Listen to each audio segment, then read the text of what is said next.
Pyramid position here is my hands in, loose, relaxed, protecting this side of my face, my neck, my heart, my ribs, my sternum.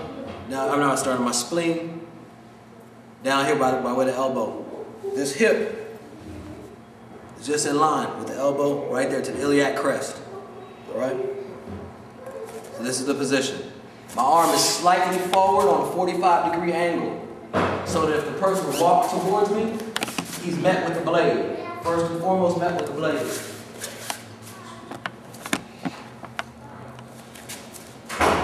So the first thing he will walk into if he walks straight up onto me is the blade. All right?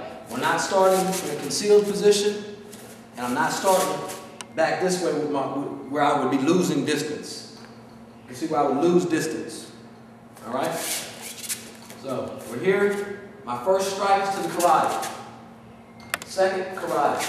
Slice across the jugular, small wrist movement.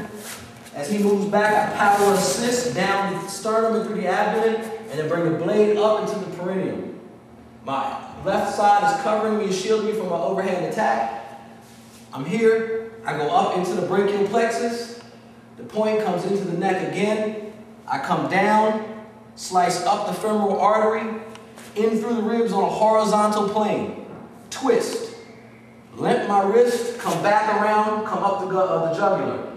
Come back down, grab the head, palm of my hand on the EOP, my elbow into his axillary.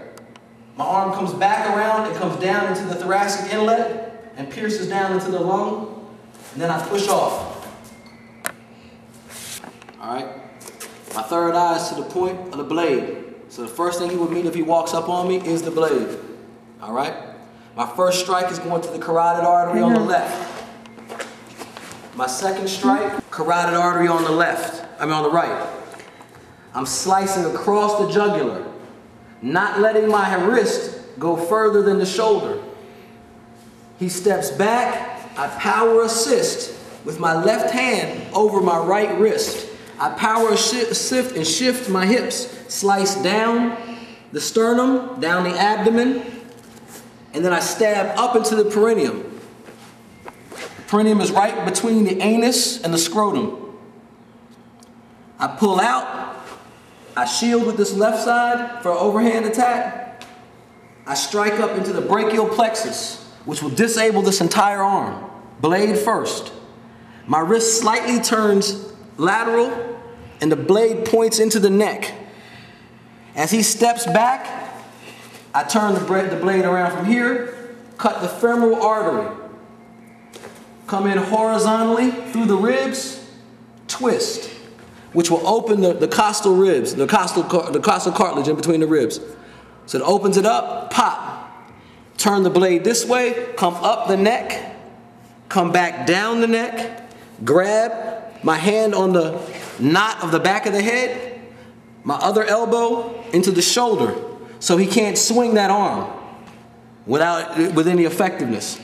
So this arm went from here, into the rib, cross the neck, back down the neck. I grab here, pulling his head to the left, to my left, which will expose this entire region here, from the clavicle to the trap muscle, and open up what's called the thoracic inlet or thoracic outlet region. So I've gone here, pop, up, back, grab. I'm coming right down into this hole, which will allow the blade to pierce down into the top of the lung. I turn my hips sideways, I give him a good push into whatever object I can find that make his head crack.